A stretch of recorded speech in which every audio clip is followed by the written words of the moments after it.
रामवाडी येथील घटनेनंतर शहरात दहशत माजवण्याचा प्रयत्न करण्यात आला। पाईपलाईन रस्त्यावरील एका बेकरीत 14 युवकांवर झालेल्या प्राणघातक हल्ल्याचा या घटनेशी संबंध असल्याचे पोलीस तपासात समोर आले। या प्रकरणी स्थानिक गुन्हे शाखेच्या पथकाने तिघांना अटक करून तोफखाना पोलिसांच्या ताब्यात दिले। दरम्यान प्रतिबंधात्मक कारवाई म्हणून अटक केलेल्या कुणाल भंडारीसह तिघांची न्यायालयाने जामीनावर सुटका केली।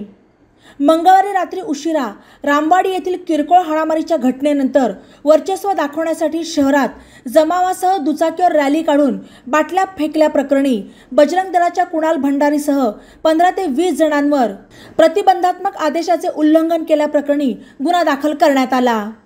या प्रकरणी कायदा आणि सुव्यवस्थेचा प्रश्न निर्माण होऊ नये म्हणून कुणाल भंडारी, निखिल धंगेकर आणि उत्कर्ष गीते यांच्यावर CRPC 151(3) प्रमाणे कारवाई करण्यात आली।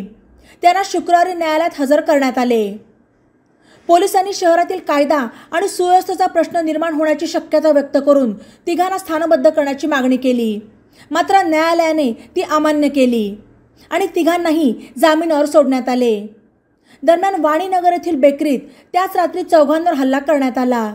या प्रकरणी जयेश लक्ष्मीकांत लसगरे वय 21 राहणार लोंढेमळा कल्याण रोड नगर, सोमनाथ माणिक शिंदे वय 24 राहणार शिवाजीनगर तपोवन रोड नगर, आकाश सुनील पवार वय 21 राहणार शिवनगर पाईपलाईन रोड नगर या तिघांना अटक करण्यात आली।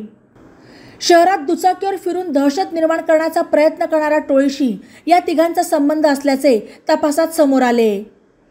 आणखी 5 आरोपी निष्पन्न झाले असून पोलीस त्यांचा शोध घेत आहेत। दरम्यान न्यायालयाने तिघांची जामीनावर सुटका केल्यानंतर तोफखाना पोलिसांनी कुणाल भंडारी याला बेकरीतील हल्ला प्रकरणात संशयित म्हणून त्या गुन्ह्यात वर्ग करण्याची मागणी न्यायालयाकडे केली, मात्र न्यायालयाने आधीच भंडारी याला अटक का केली नाही असा सवाल उपस्थित केला। ठोस पुरावे अद्याप उपलब्ध नसल्याने अटक केली नाही, संशयित म्हणून त्याला ताब्यात घ्यायचे असल्याचे पोलीस निरीक्षक आनंद कोकर यांनी सांगितले, मात्र न्यायालयाने ती मागणी अमान्य केली। ई नवा मराठा YouTube चॅनलला सबस्क्राइब करा आणि बेल आयकॉनवर प्रेस करा।